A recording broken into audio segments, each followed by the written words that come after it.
last time we were still doing our kind of perpetual vesting contract. Have a look. I think we were in the middle of writing more tests to, or yeah, well, since we kind of doing a test first approach here.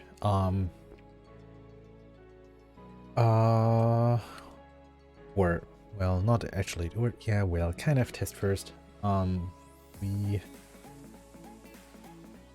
were in the middle of the claim function. So a receiver or the employee in our case can claim his weekly or monthly payout.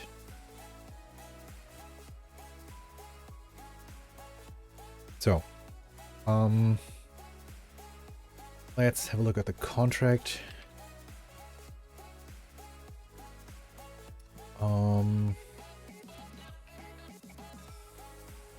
Right, so we did test that only the receiver can claim the funds. So pretty much testing this required here. And that the contract needs to be started. So the receiver or employee has to accept the terms of the contract before he or she can actually claim anything. Before that, the sender or the employer in the scenario can actually can deposit funds and withdraw all the funds again. But as soon as the contract is started, by accepting the terms of the contract, the funds are locked and only paid out after, the funds are locked and the sender cannot withdraw all of the funds unless, or only the unlocked part of the funds. Right. So,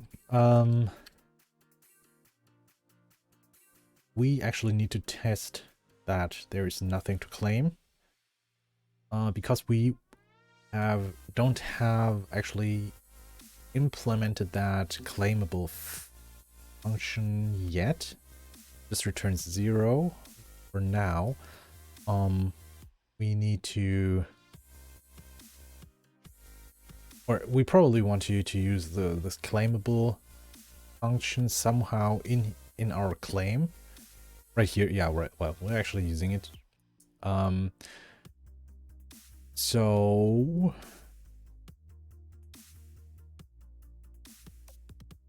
yeah, we pretty much want this. We pretty much want to test this function, this part here, meaning, and probably just copy that, paste this down here, get rid of this. Did not be, say, able to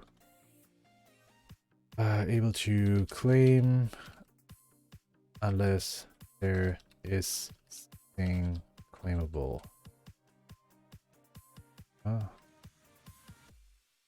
So we deploy our contract.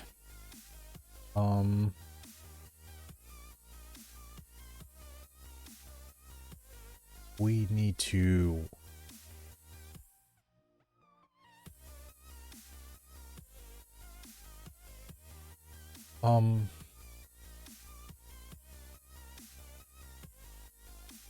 well, we need to actually test two cases. One where the terms are just accepted, and two cases when we have funds or we don't have funds. Maybe actually three. If there are funds locked in the contract and we have kind of more we do have unlocked funds. We don't have unlocked funds, and there's no funds at all, right? I don't know if that does matter somehow, but we should have a look at that, at least kind of. Um,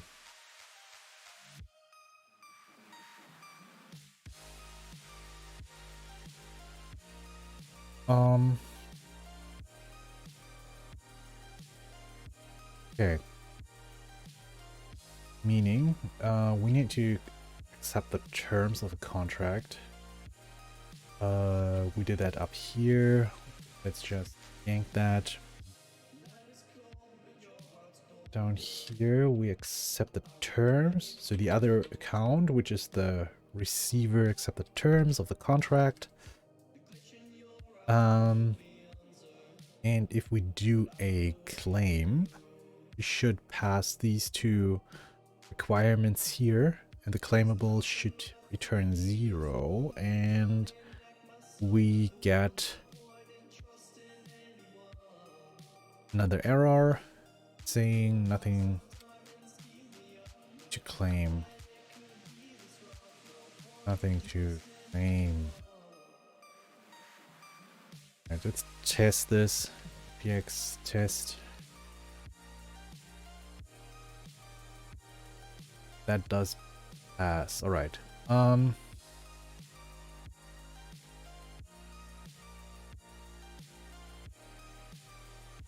Okay, we have let's put down a to-do for the other two test cases to do or we could write them actually down and or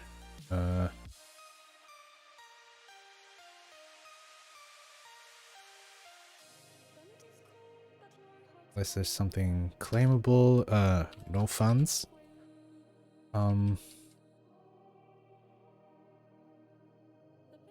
Let's say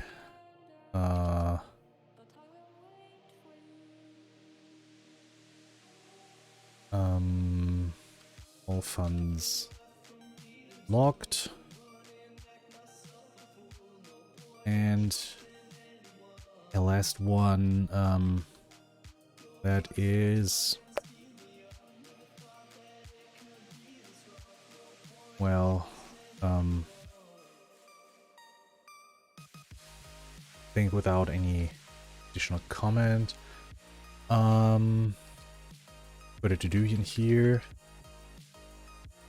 and let's put, let's put a to-do in here too.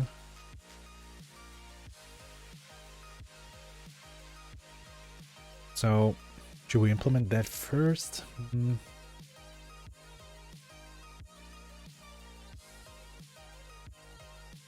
Probably.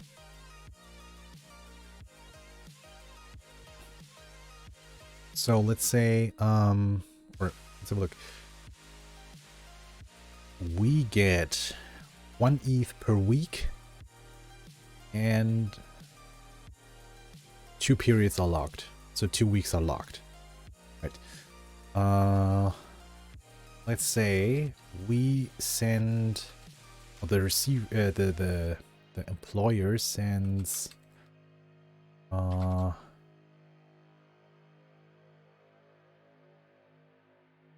just 1 ETH.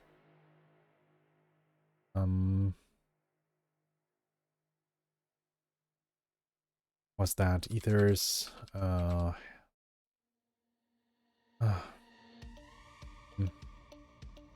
Goddamn. What is it? Ethers utils parse.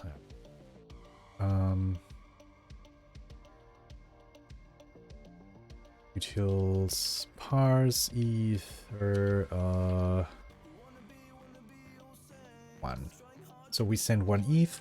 That is locked right away. So we accept the contract, and This is pretty much time 0.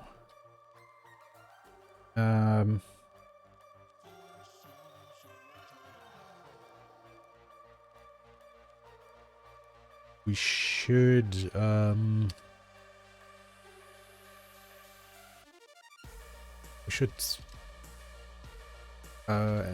check for the balance of the account. Wait, or test token. Got the test token up here.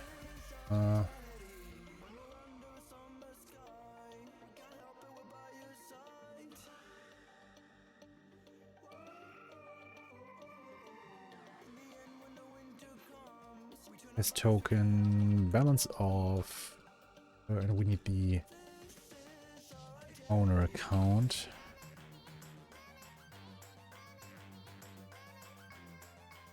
Owner address.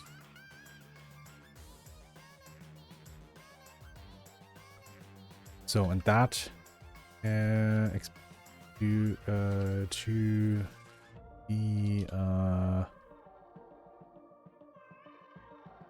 to be equal, and we should make this a variable. Const amount is this amount, and equal amount.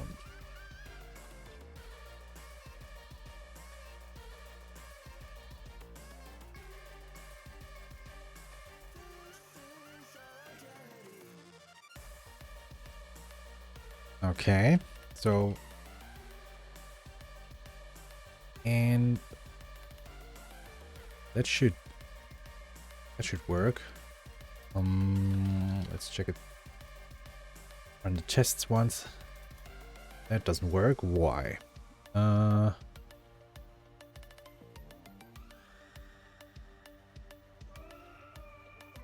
Expected to equal. Okay, that is, oh, it's the contract test. Yeah, right. Okay.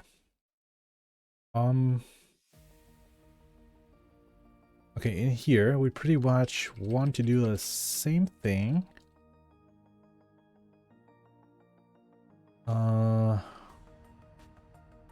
As before. But we want to probably send like 10 ETH.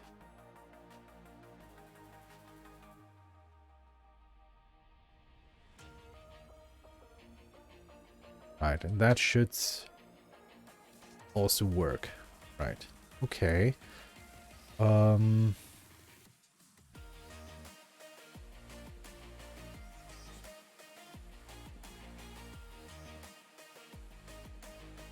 Alright, so what if we do actually have something to claim? And that way, we are now forced to implement this claimable method and to implement the state changes. So, we don't need the owner, we can actually delete that. And, oh no, we probably want the owner here, don't know. Okay, so we deposit 10 ETH into the contract. And this time we want to claim something. This claim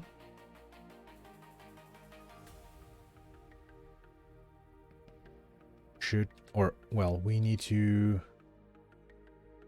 time increase, right?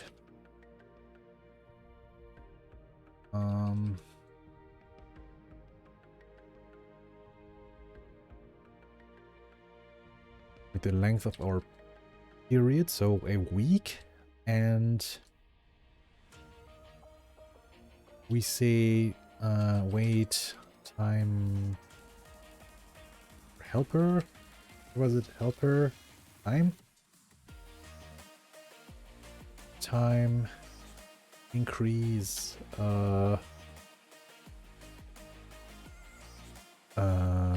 period length. It's 1. So we should be on the safe side here. So 1 period is passed and the user or the sender should be able to claim 1 ETH. So we expect wait, this to be equal to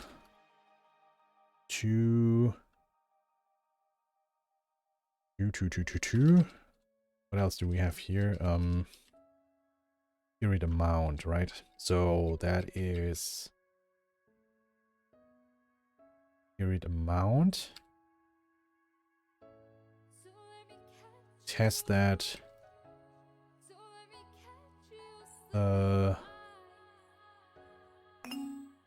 contract does have 1 ETH less. So sub period amount, right? And we want to check that the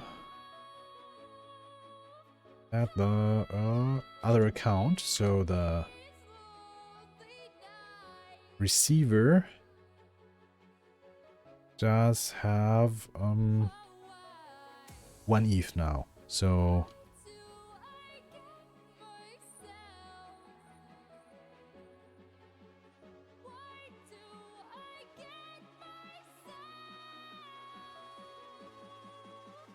right, does this return timestamp of the mine block? Okay, let's actually capture this.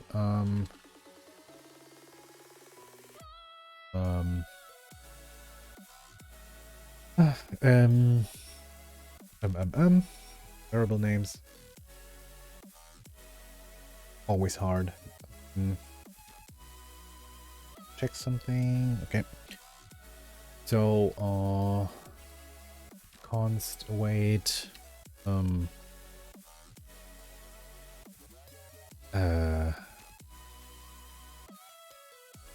Claimed at.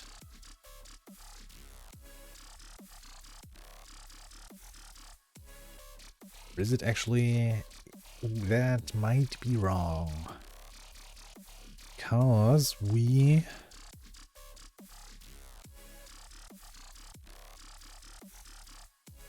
Yeah, we'll see. We'll see. I don't know. Because this here is a. Well, is this actually a transaction? Probably. And what timestamp does this transaction have? We'll see. We'll see. So we are like wait contract or last claim at to be equal to claimed at. Okay, this is a number, and this here is also, this is a big number because it is a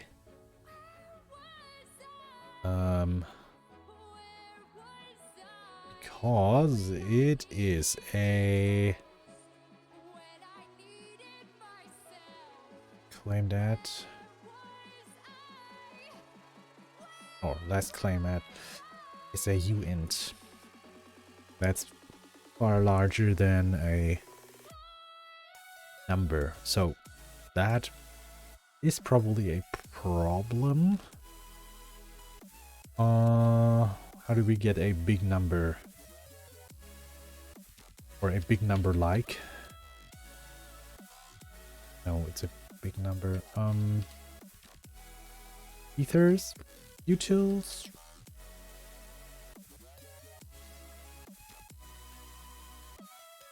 Um,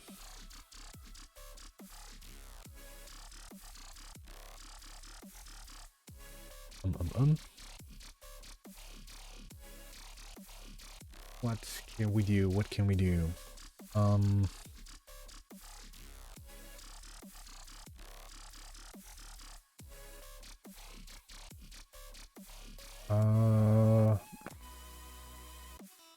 or where's bytes?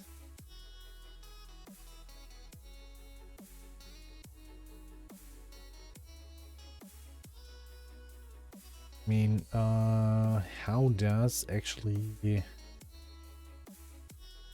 parse ether work? Parse units. Okay. Parse fixed.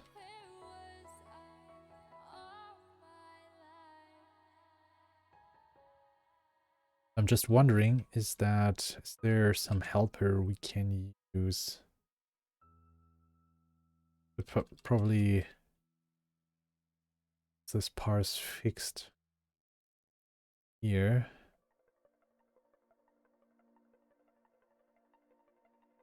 Just says big number.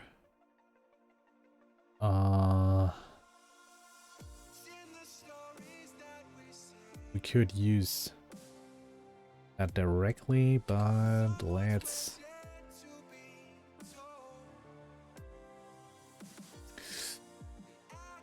put it to do down here. Parse fixed. Just because the test is probably going to fail here, and we just work through that thing. So we don't need the owner. That.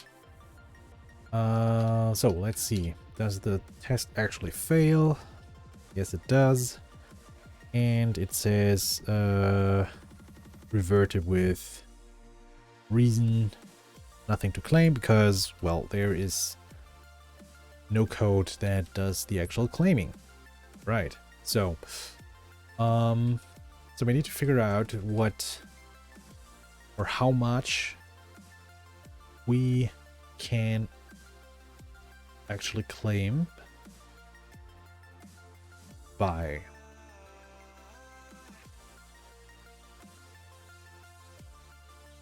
I think we should get back to Excalibur for that.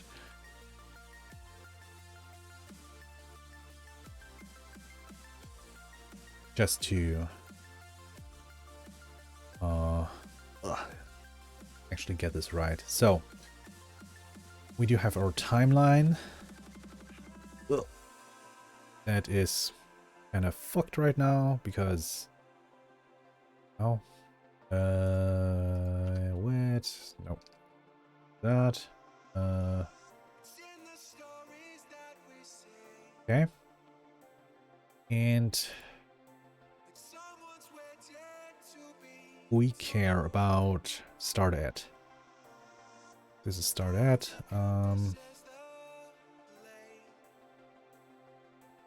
Started at. What else do we have? We do have our last claim.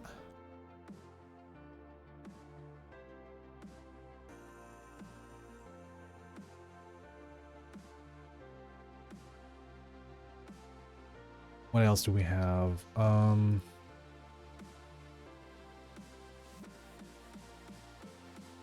So we have started at last claim.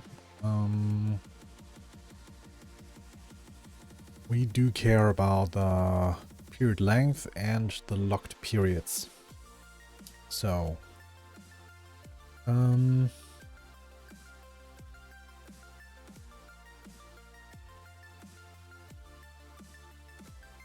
how do we actually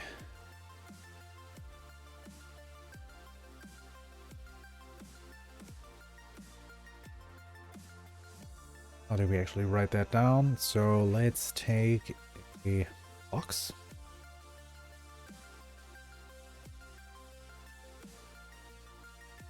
Oh, that is actually not correct. So, for example, our... There's another color, like...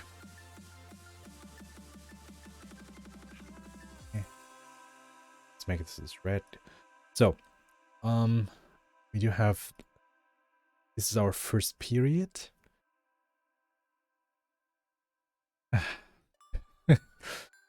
um...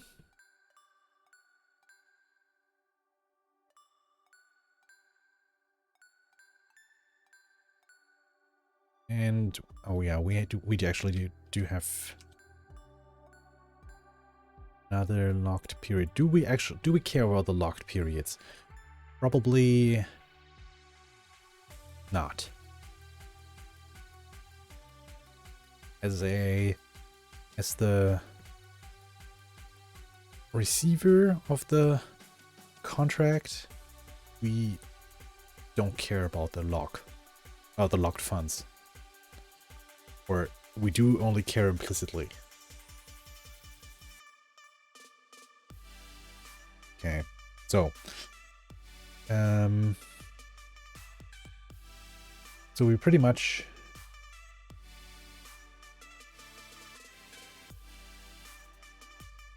need to figure out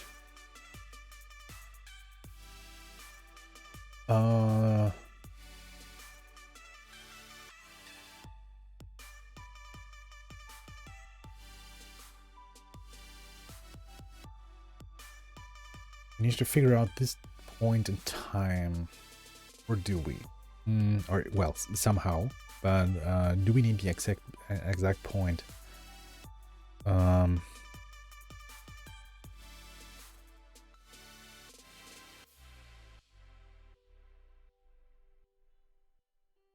So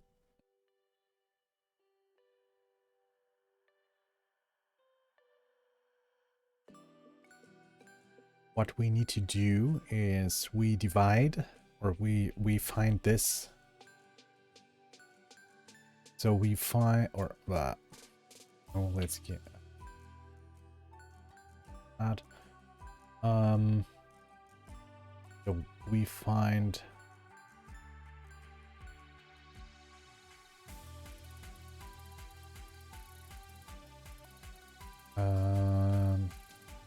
this range divided by the period length,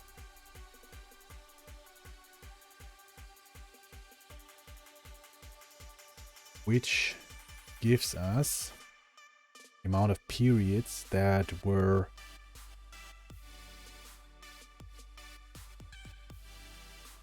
already claimed, which is smaller than, or which are, or the number of periods which were already claimed smaller than last claim. And we are now, let's say we are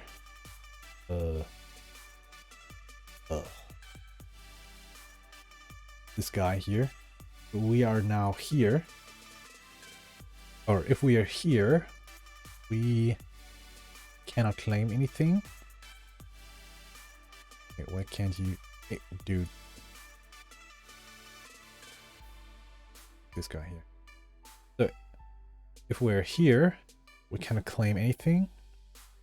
If we're here, we're okay. We don't care about the last claim. We care.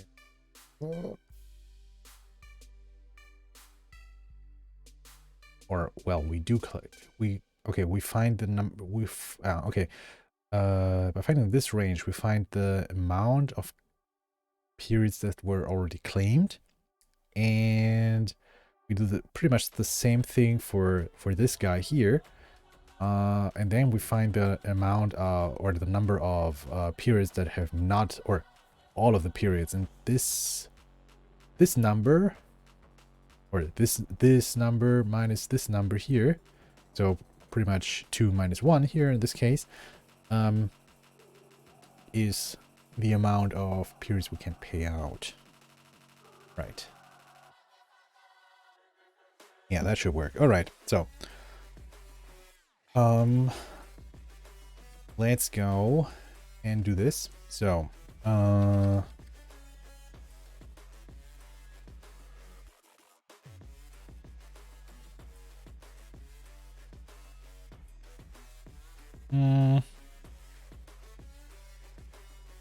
claimed periods. Okay, do we have a... We don't have that. All right, so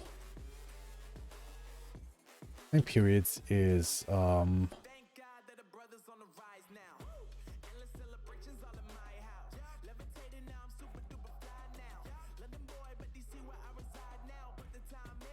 so if last claim at is 0, so if we haven't claimed anything, we return 0. Otherwise, it is last claim at minus started at. Okay, and pretty much the same. Unclaimed or periods past is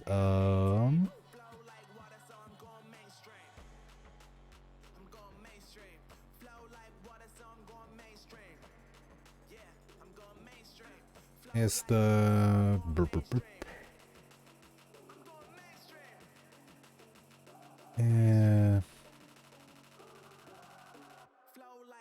block timestamp? I forgot. Okay. Have a look at the docs.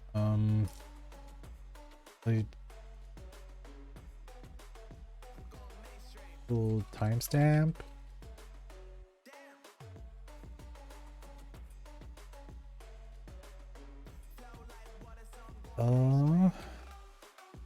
Timestamp. Block timestamp manipulation. What is it? It is block timestamp. Okay. Block timestamp minus started at.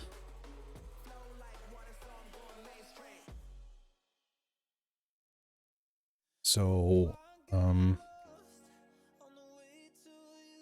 claimable is oh,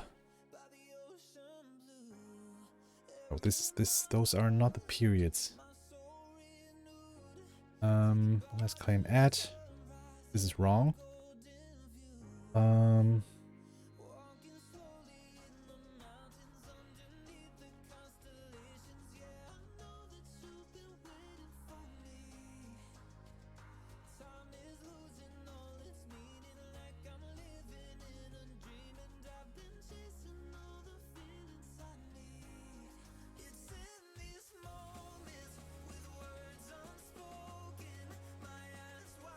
Is that cool? I don't know. Period.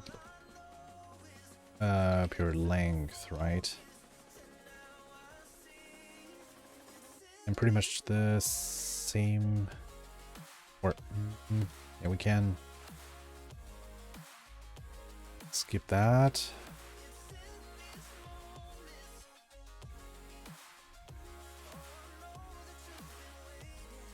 Period length.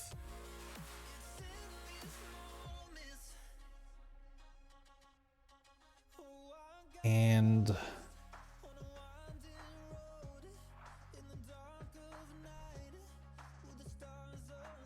claimable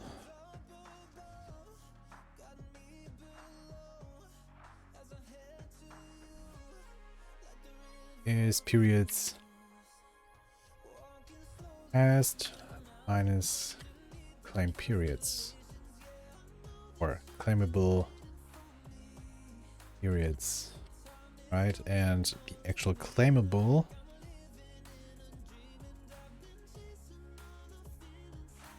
is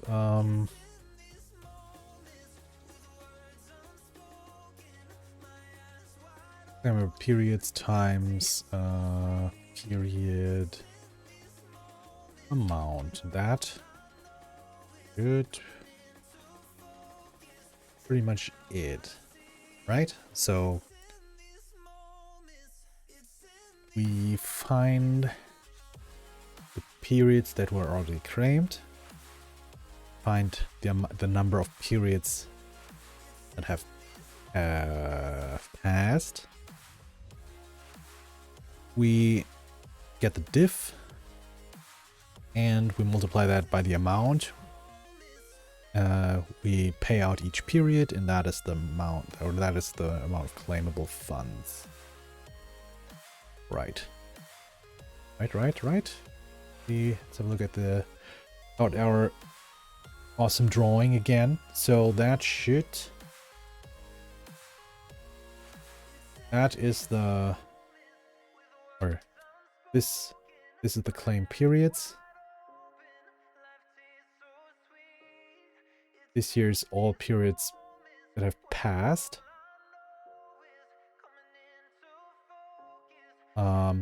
We cut them down by this period, by this division here.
if we trust our token, if we trust our ERC-20 token that we're using, we don't actually need that. Hey Kevin, how's it going? I'm fine, man.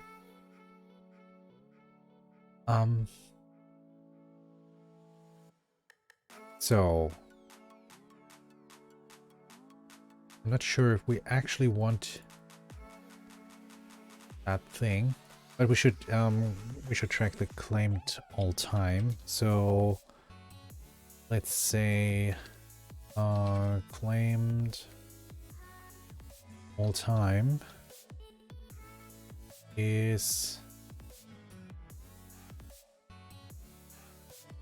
plus claimable.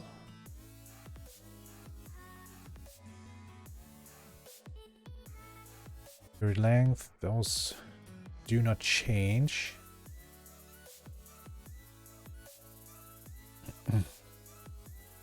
Since these actually do not change, we could let's put it down here. Make them could actually make them immutable, since we set them in the constructor. And we cannot, or well, clock periods, yeah, we cannot change them.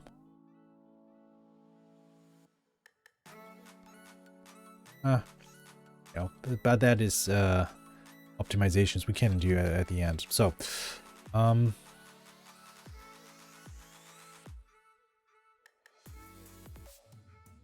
so we figure out the amount we can claim, we update the last claim, we update our claimed all time counter. We can, yeah, let's update the deposited amount, even though we might delete it later. So deposited amount is reduced by claimable. We update that here, deposited amount. Yeah, we do. Okay.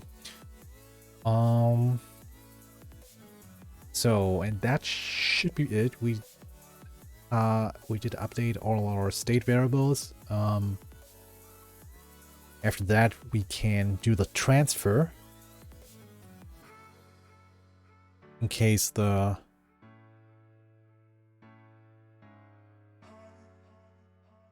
token does something weird. So we do not have to, probably don't need a reentrancy check up here, because we did update all of our state variables and do the transfer at the end. Okay, that should be maybe it. Let's see.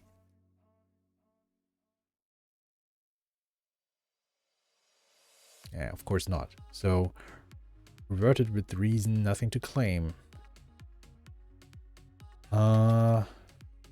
First let's update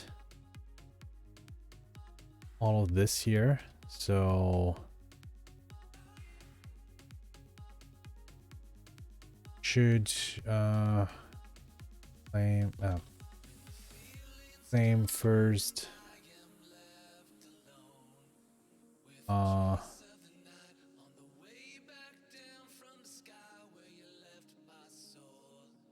So why does it say we don't have any?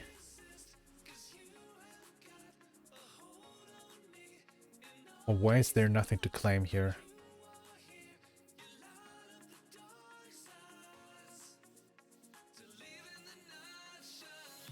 We did increase the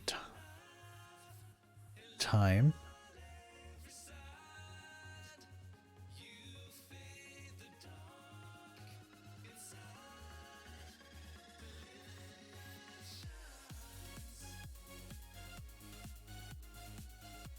But did we actually save? Yeah, we did save. But let's try it again. Nothing to claim. That is actually the test we just wrote. So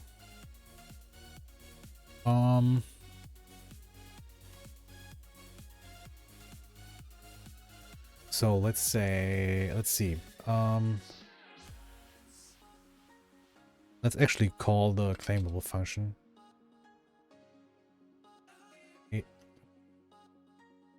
Right here, claimable await, well,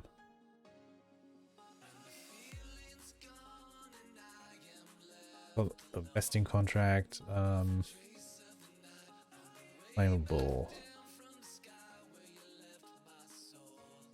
and we expect claimable to be equal to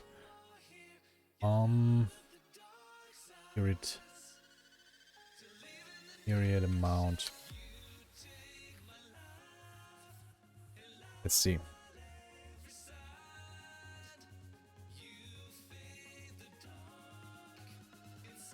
Expect 0 to be equal to 1 ETH. Okay, that does not work.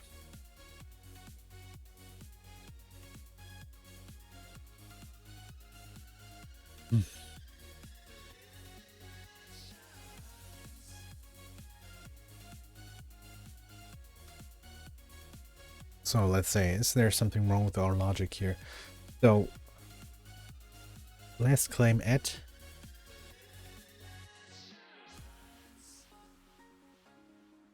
so for our first case, we have last claim at, so this period is 0. So this thing returns 0 here. So claim periods is 0. That should be fine. Past periods should be at least 1. Or, well, I don't know. What? That should not matter. Yeah. It doesn't do anything.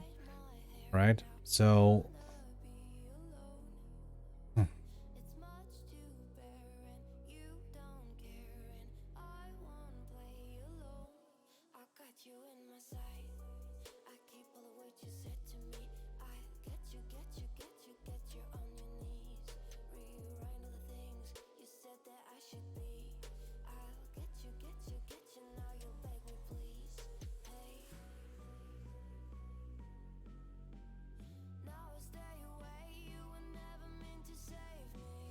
Okay, let's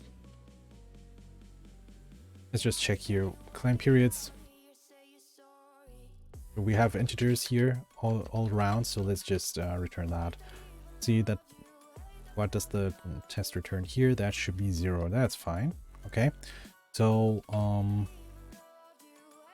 periods passed. That should be 1.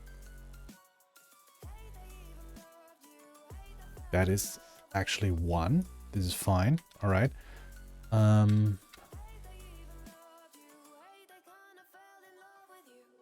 So claimable periods is what? Claimable periods is 0. Why? Periods passed.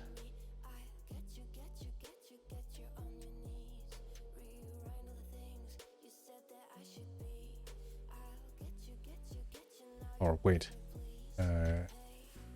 Claimable.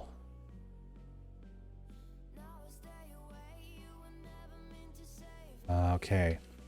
I realize. Okay, so that should work, right? So yeah. Variable names. Fuck that. Okay. Let's see. Test.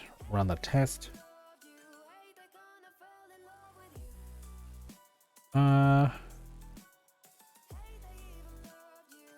Yes, and that is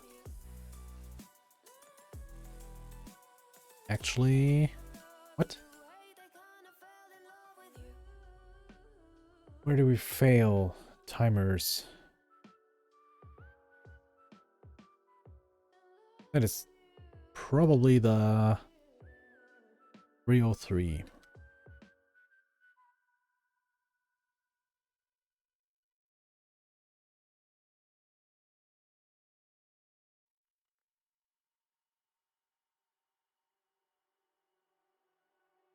Really? What? Let's say we do not do this.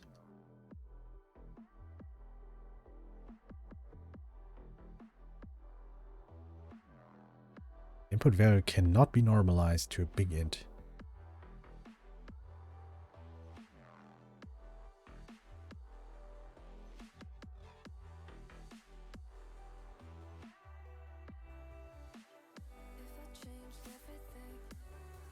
So if we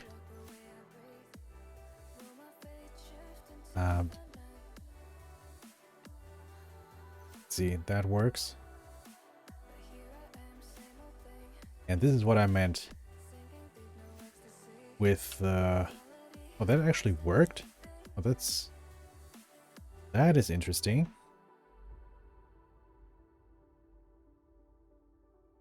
So his second pass, is that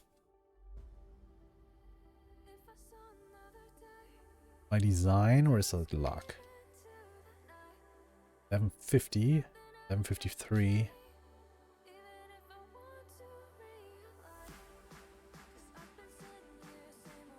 Okay.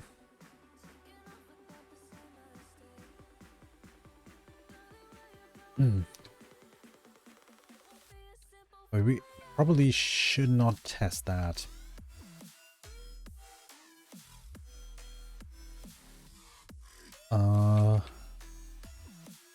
Because we do not know when the next block is actually mined or something. So this is kind of very synthetic here.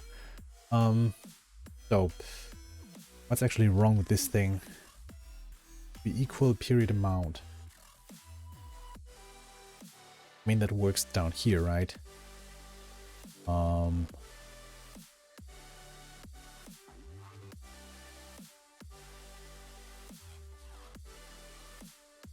Input value cannot be normalized to a big int.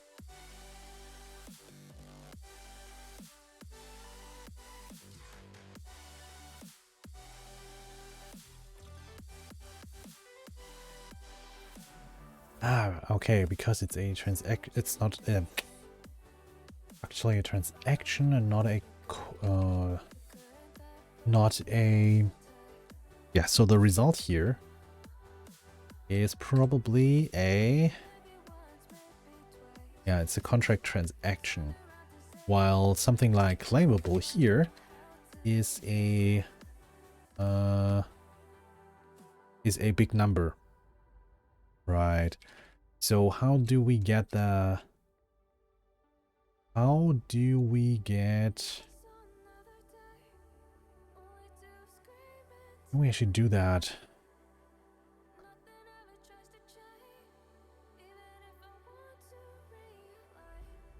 Can we actually do that? Let's see. So we probably should not... Oh.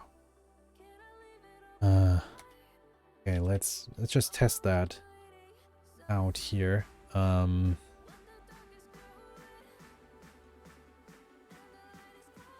this result.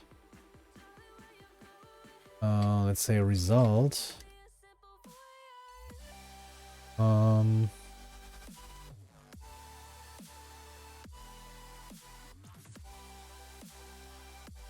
Could probably call date or... Actually, I don't know what's...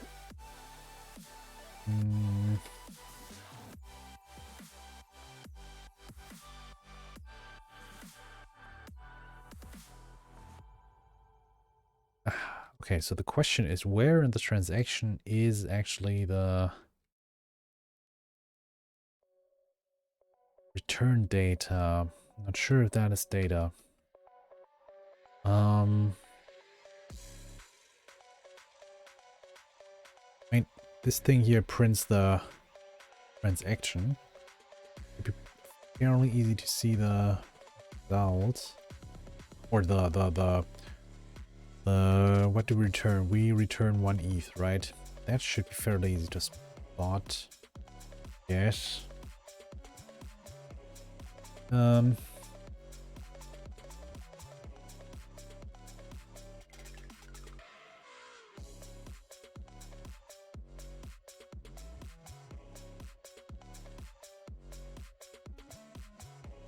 Log hash from gas to, yeah, that does not data here. That does look like the call data.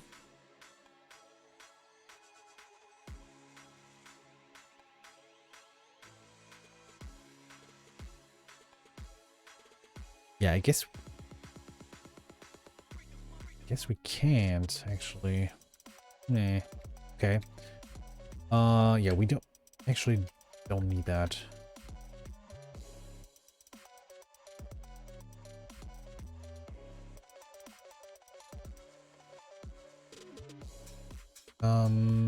So but we still get this other error down here from the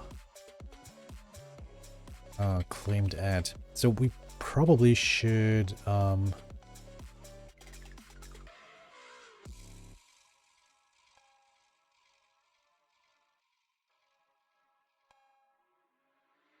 we should not do that, but we should await last claim ad.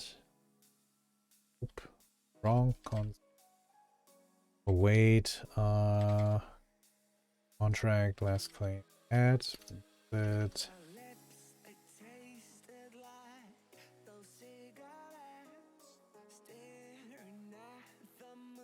we don't want that to be equal, but to be greater than.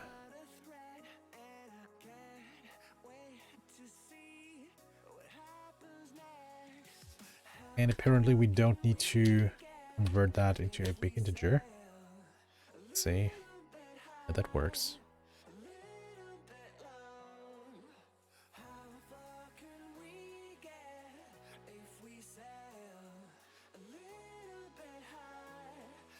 Okay, so let's do a similar test. That does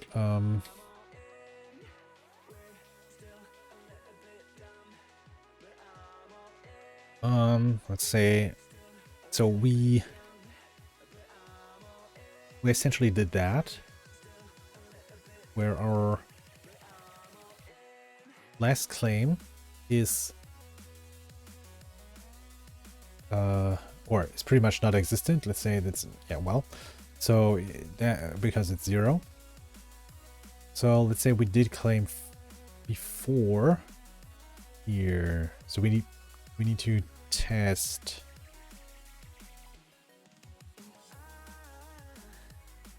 We need to actually test this case here. Yeah, do we have that? What I have to do in here? Should be able to claim unless there's something claimable. All funds locked.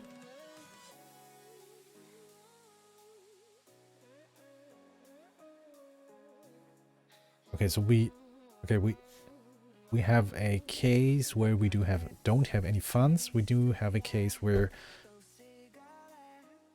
we are pretty much in here.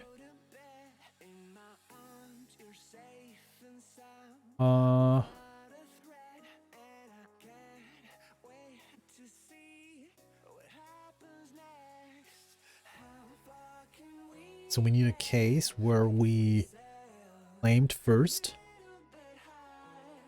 and try to claim right again. Claim unless there's something claimable.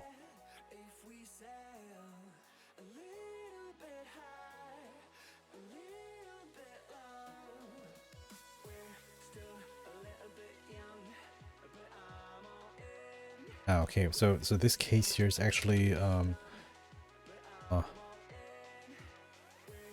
our unlocked funds, and up here it's our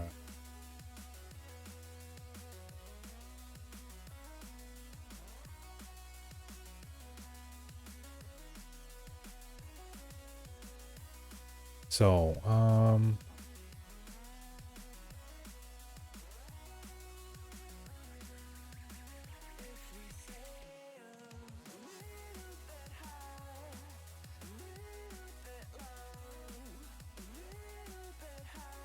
okay, should claim first period and deny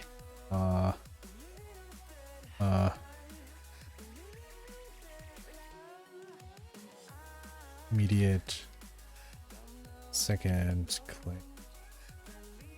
Okay, so we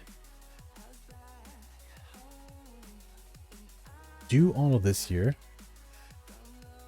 and then we try to claim again, which should fail, and we do pretty much get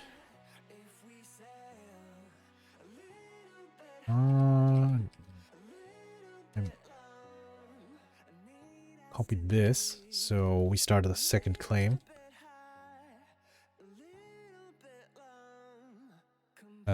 Claim attempt. We get a nothing. There's nothing to claim, and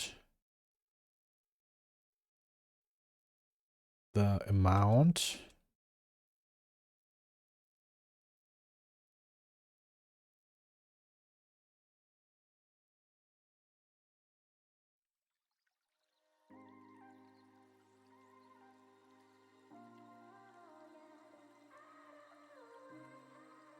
The amount in the test contract or in the contract should stay the same, right? So,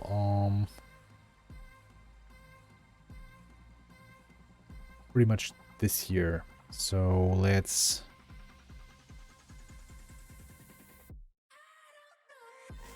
get this const funds in contract.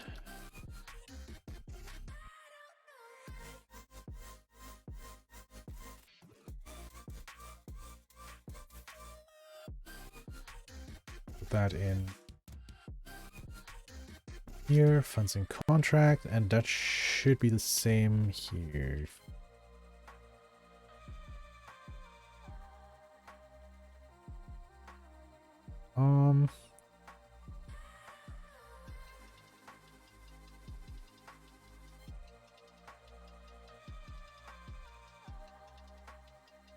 Yeah, so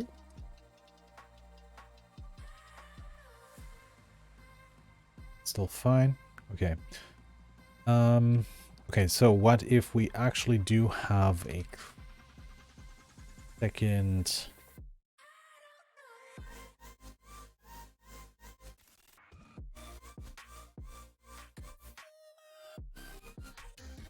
what if we yeah, let's do the second claim.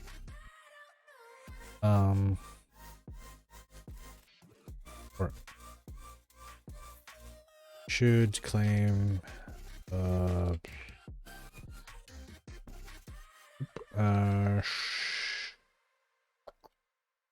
should claim 2 consecutive.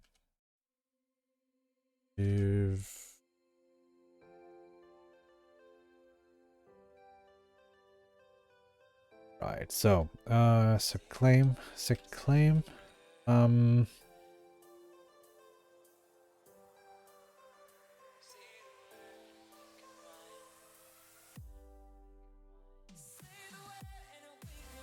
So we need to increase the time again.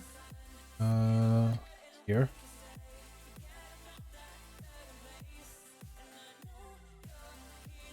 And at that point, we do get another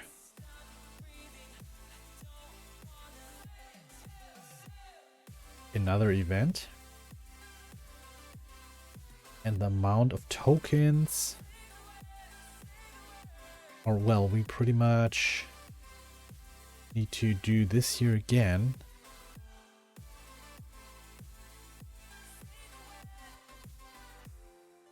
Let's get rid of this here.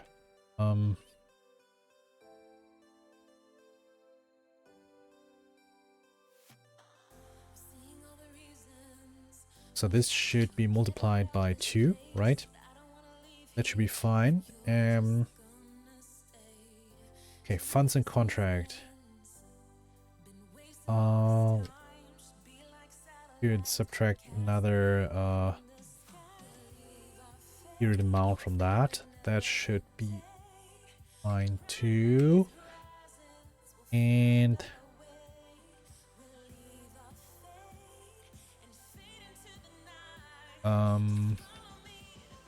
yeah, we need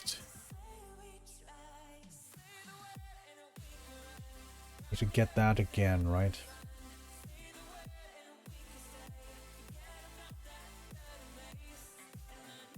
So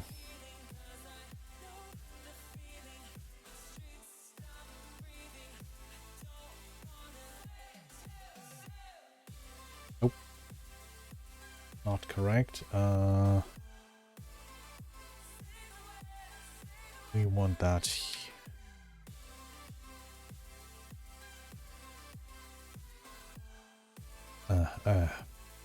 Okay, we can't really find that.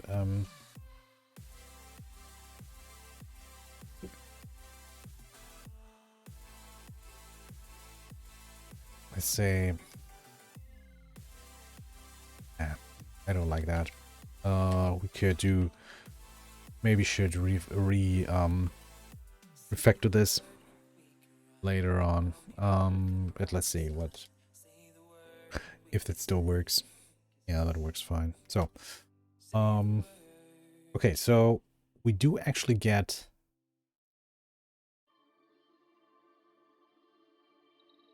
to, okay, we can actually claim two times when the period, when we fast forward time. Last thing we actually need to test is expect weight, contract, and we want claim. We need to check claimed all time. That should be that or yeah, well, to be equal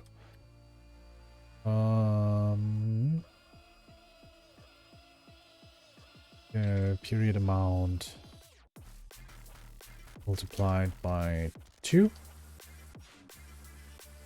and yeah, that's our claimed all time. Deposited amount should be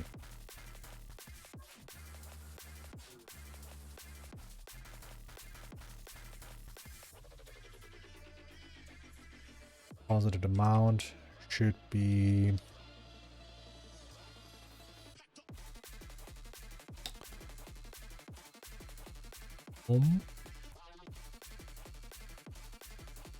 amount sub that.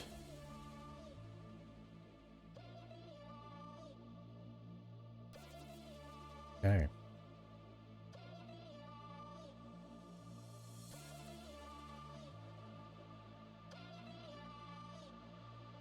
All right. That was fairly easy. So,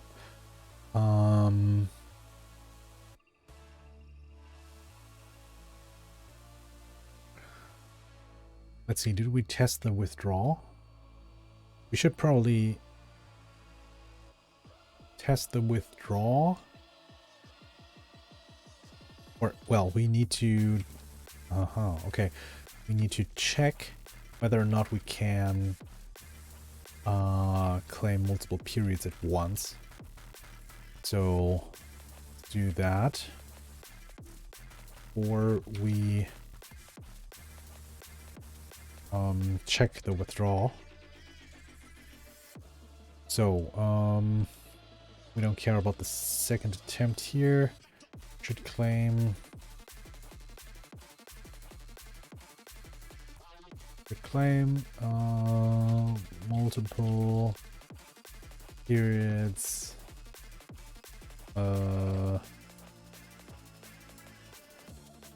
So we get 10 ETH in our contract. We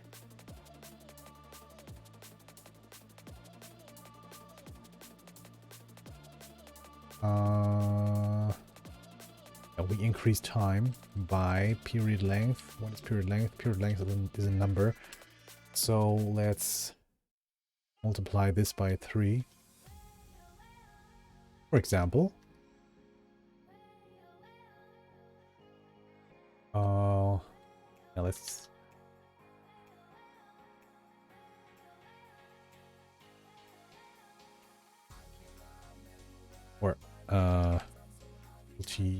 multiplier.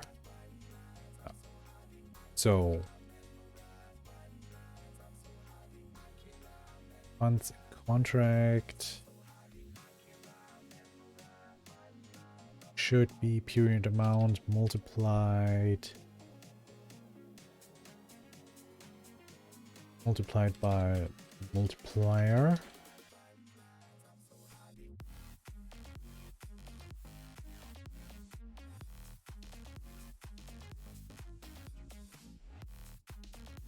Or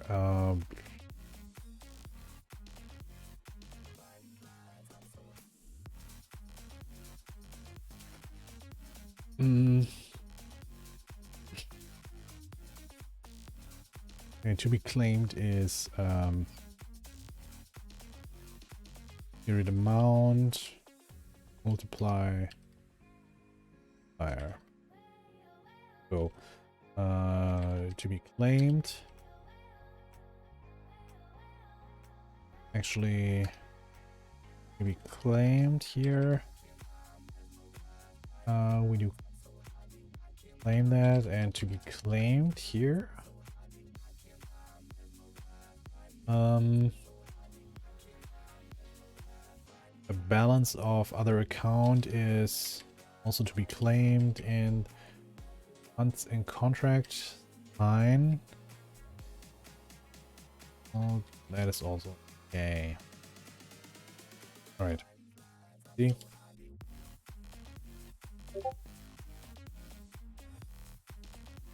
Oh, what was that?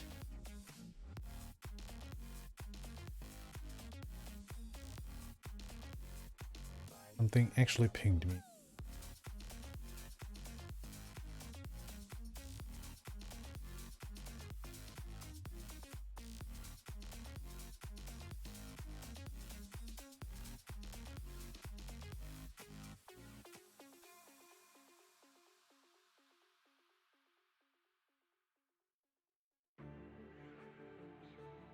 Well, okay. So,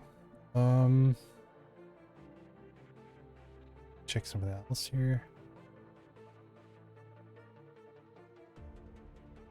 Okay.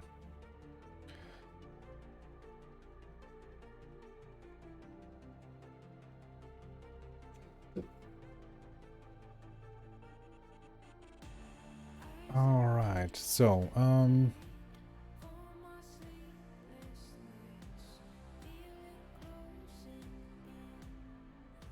withdraw.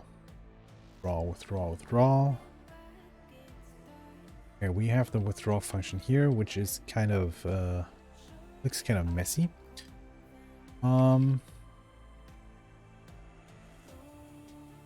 Did we actually test the withdrawal with any claims from the receiver? I don't think so. Should allow full withdrawal when contract is not yet accepted. Only sender account. Not all funds are locked.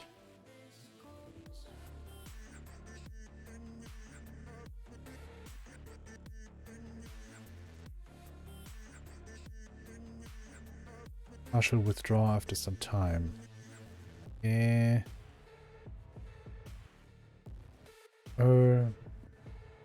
Do we actually need to test that? I think we don't, because we are not.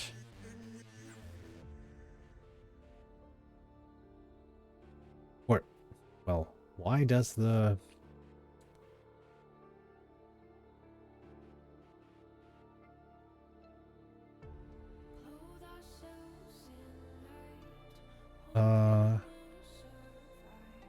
well, this is the withdrawal function here. I'm wondering, why does this contain last claimed or last claim at? Why do we care about the claim periods?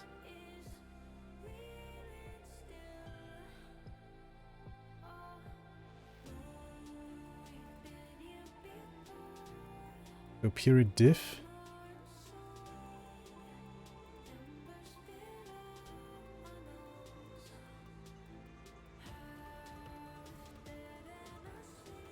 I mean, that sounds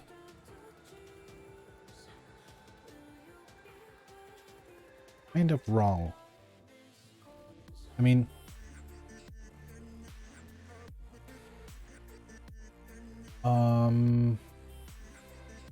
so let's say we are, or yeah, well, this year is our current time. The receiver did claim the first period, so the next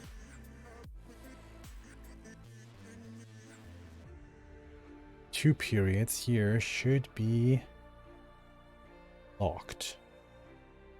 Or, well, these three periods here should be locked. Because in our test case, or in our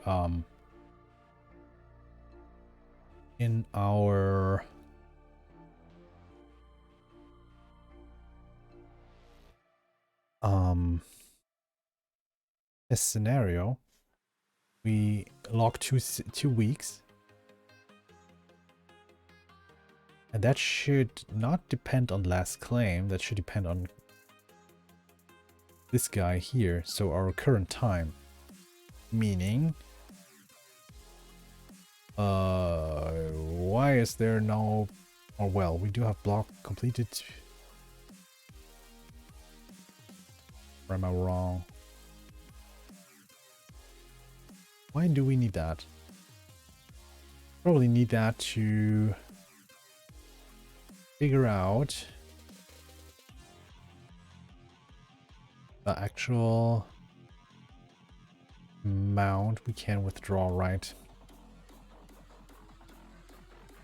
Claim periods, locked periods. So claim periods can be 0, which is fine. Completed periods is... Completed periods pretty much this here. Claim periods would be 0, or in this case 1.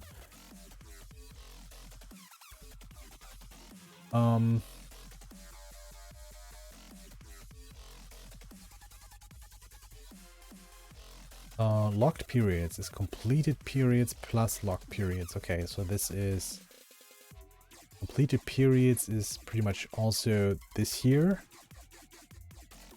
plus these two. That's fine. All right. So this is okay. This is actually just for our for the amount per diff.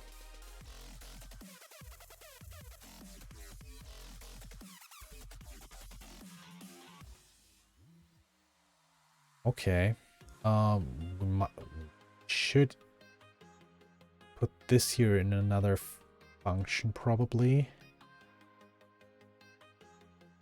because there is no way for a sender here to call a function which tells him what the max amount here is. Okay, so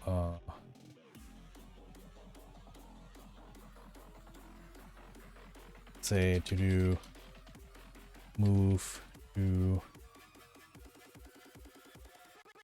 new function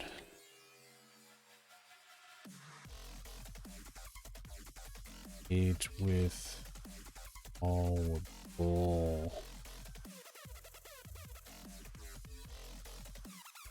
Okay. Because we do have a claimable, but we don't have a bubble. Okay.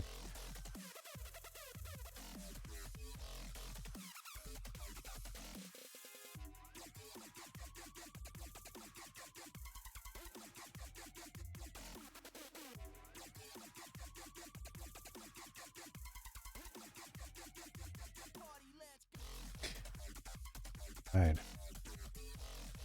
Okay. So, but we did not actually test this with any... the heck? Some... oh, Discord.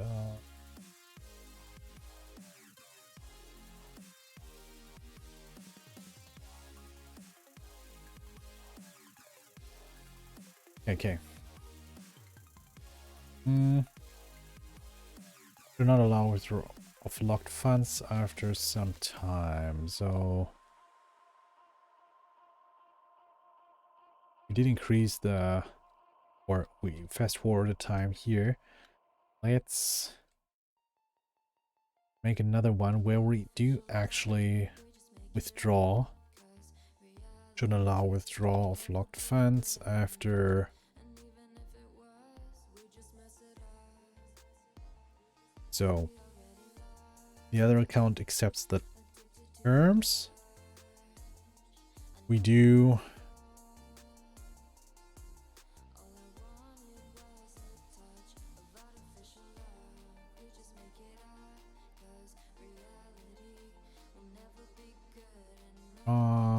when does that actually fail here? So we do deposit 10 ETH.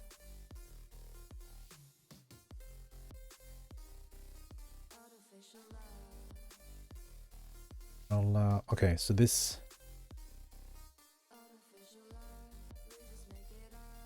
we do just add a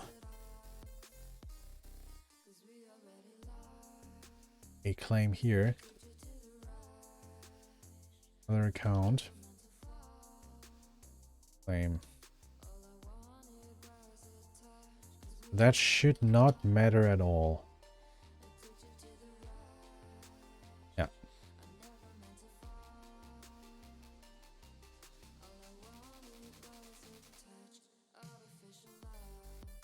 However, you should be able to allow partial withdrawal.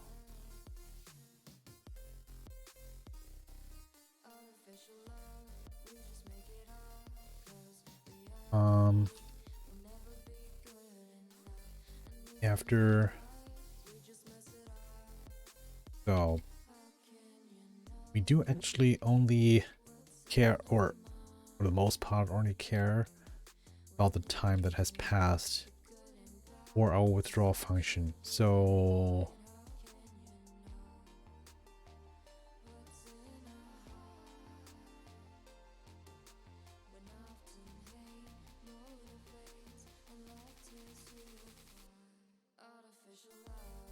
we do again just add our claim here. That should not matter at all.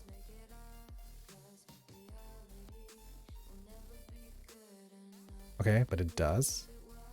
Expected to actually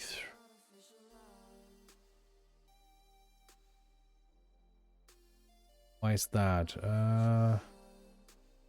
236.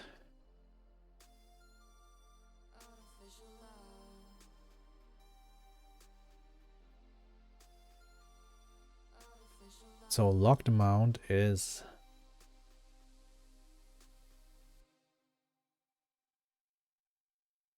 the deposited amount. Locked amount is period amount multiply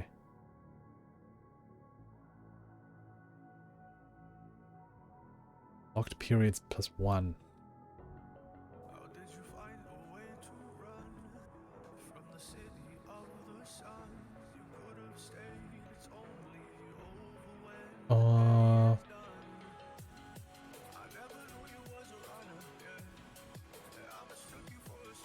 Yeah, okay, that makes sense because we did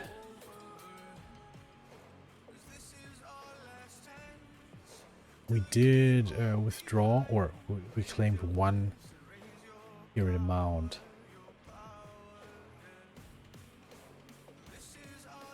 Balance test token owner should not have changed. That should be okay now. Yeah. Okay. Okay.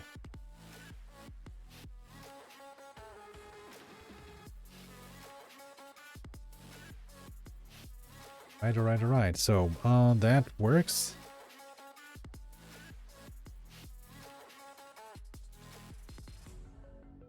Or so we can withdraw. We can claim now. I guess the first iteration is roughly complete, so let's hit that play, but we need to take that thing and we need that. Nope. It's a contract and this test.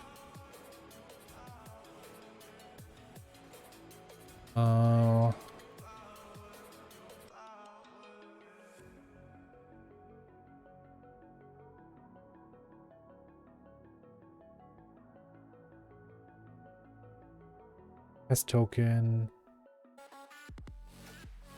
Let's actually see what happens if we make these immutable.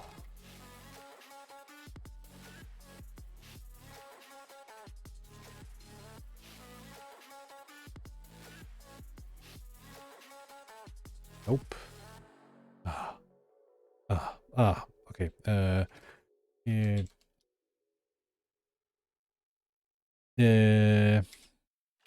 Let's this thing compile.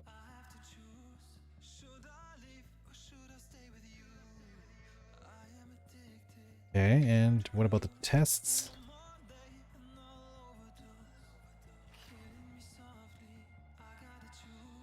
Okay. That is actually better.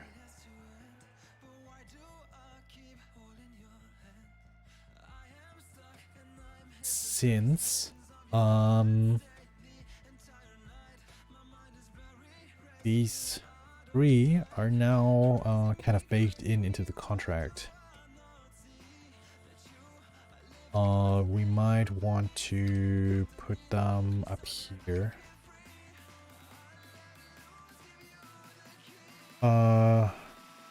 We cannot do the same thing here, but we can do probably the same thing here. Let's see.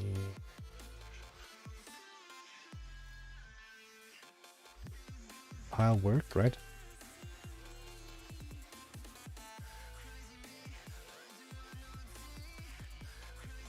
Okay.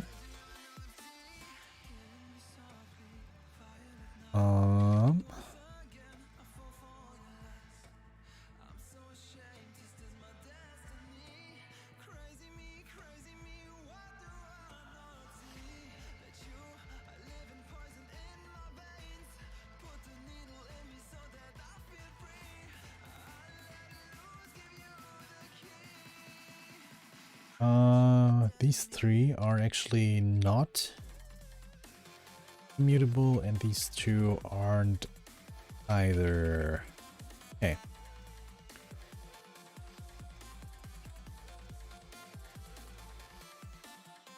File. Test it again. It still works. Great.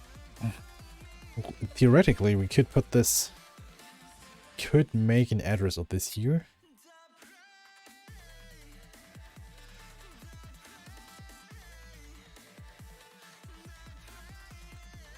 So instead of using IRC, we say address mutable. We put that up here to the other immutable ones. We can remove this line here.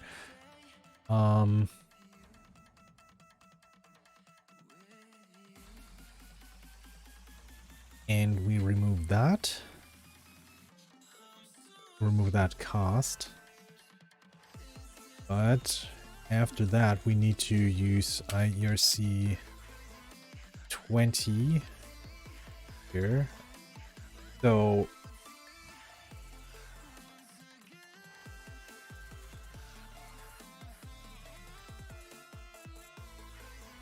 is that actually better?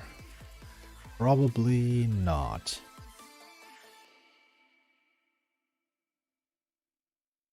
Because I guess this does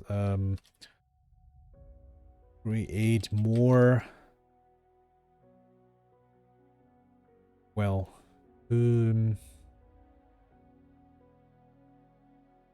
actually something we should test. Revert that.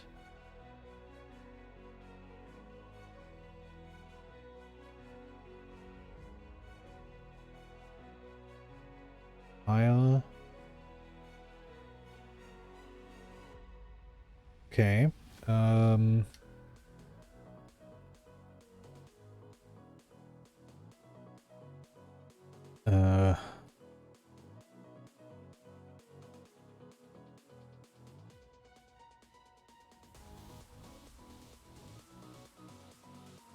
the thing is, if we make this an address, or well, the token is pretty much immutable right now, since we cannot,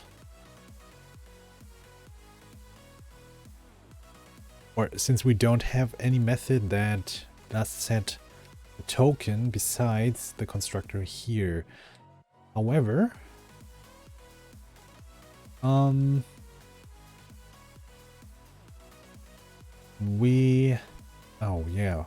this is probably, that's even if we do we cannot make an ERC20 interface immutable since it's kind of a complex type. So we can only make define native types, if you want to call them that, immutable. And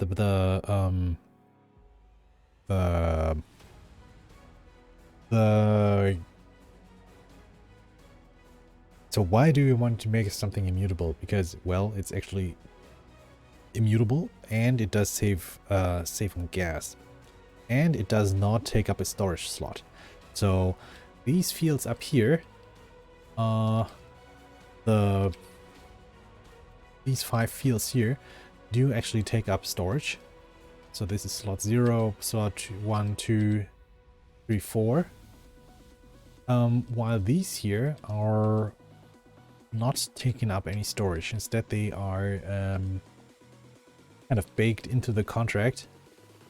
And actually accessing these is cheaper than accessing these kind of these fields here. So by making them immutable, all these functions down here became a bit more or a bit less expensive. So my first thought was, okay, the token is effectively immutable, but if we can make it actually immutable by defining it as an address, which it probably kind of is right now anyway. Or, well, the address is actually stored in here, but we do need to cast down here. So each time we want to use a function like save transfer from, we do need to cast this from an address to an IERC20.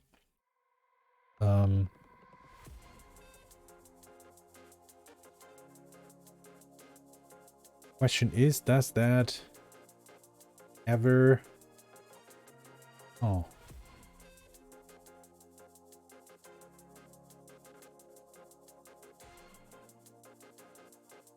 Does that even cost gas?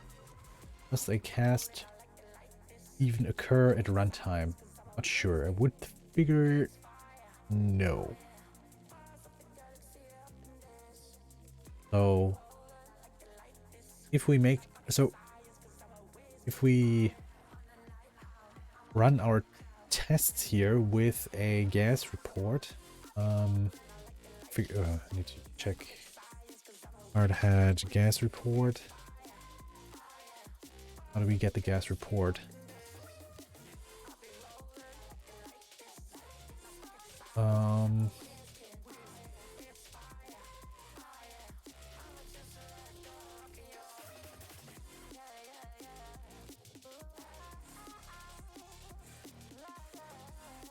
Looks fairly easy. Let's have a look. Do we already have that?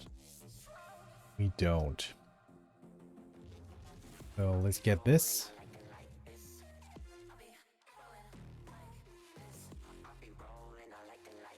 And we just need to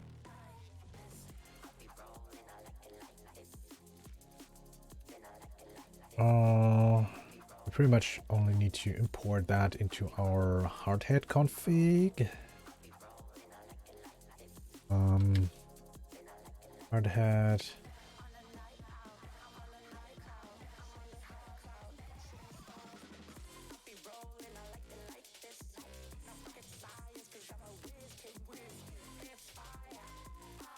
Okay, that's something else.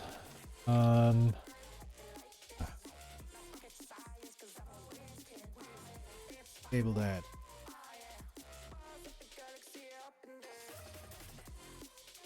Okay. So we do we get the gas report right now? I test. Nope. We actually need to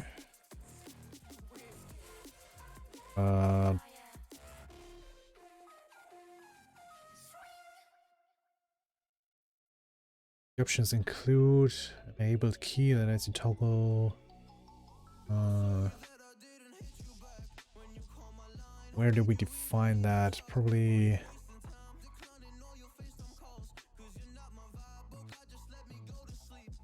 Do they have an example?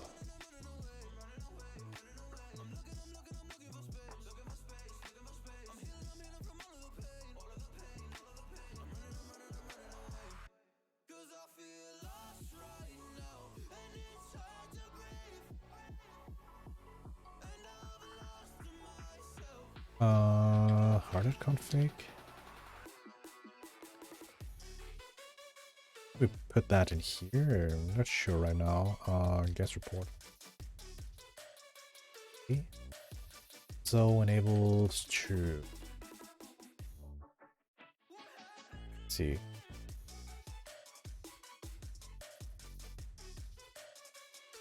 Right. Okay. This is nice. So this is for we actually okay, before our change, does that actually produce the same numbers? So let's say so our average is 1131.61 for deposit. 31.61. Yeah, this should be the same, right? 105, yeah. Okay. So, let's commit the gas reporter.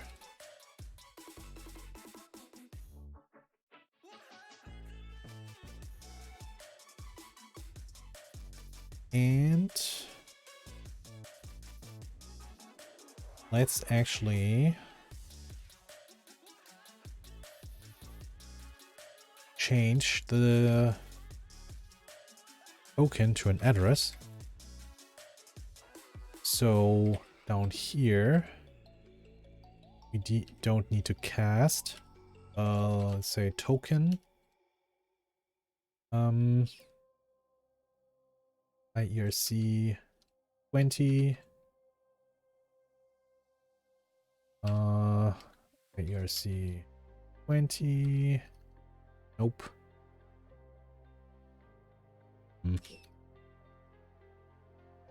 Shouldn't be too many occurrences, right?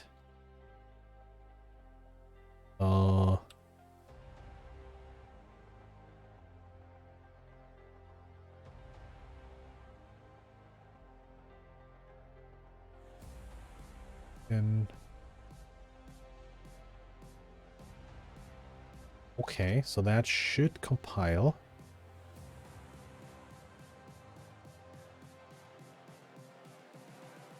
Or we should get another window, right?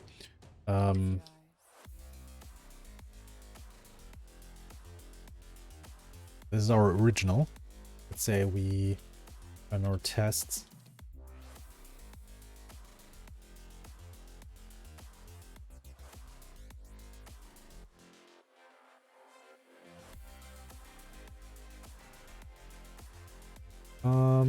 Does that change anything?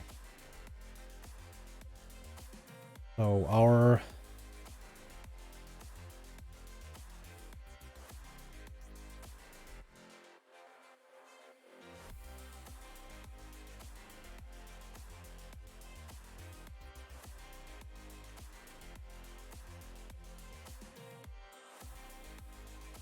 tests do actually have the same amount of gas. Pretty much.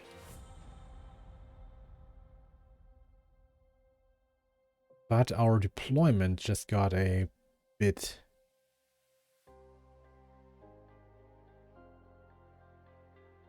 Yeah, our actual deployment got a bit cheaper.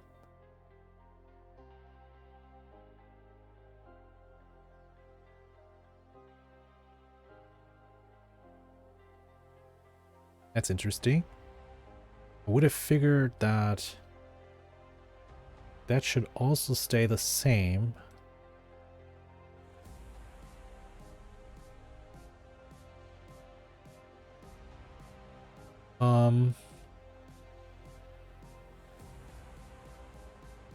So what happens if we make this immutable? First of all, does that even compile? Because we...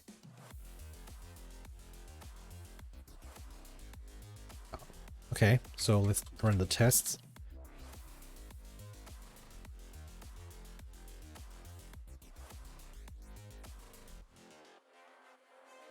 One, 4, 5. The deployment just got even cheaper, which is great. But what about the function calls? Yep, average or the min? Yeah. Yeah, they all got cheaper. Or at least the ones who that use the token. Is token approved? Yeah, well, that does not change, but the claim and the withdrawal function got cheaper.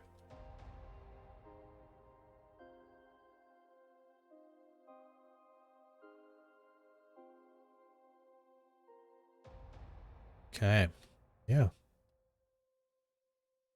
That's great. So just one question. What happens if we remove the immutable here? And we do remove all the...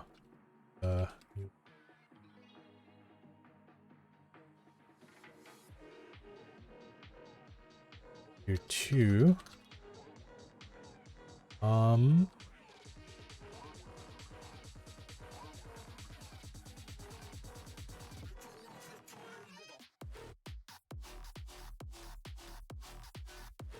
Yeah, we see that.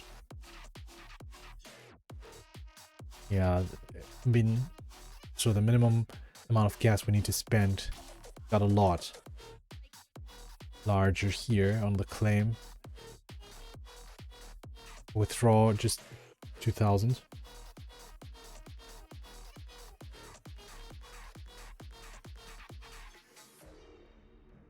And the deployment actually also got more expensive.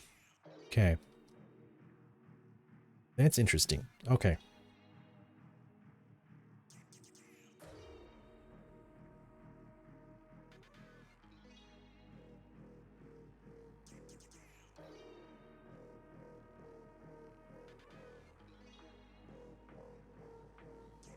Okay, cool, cool, cool.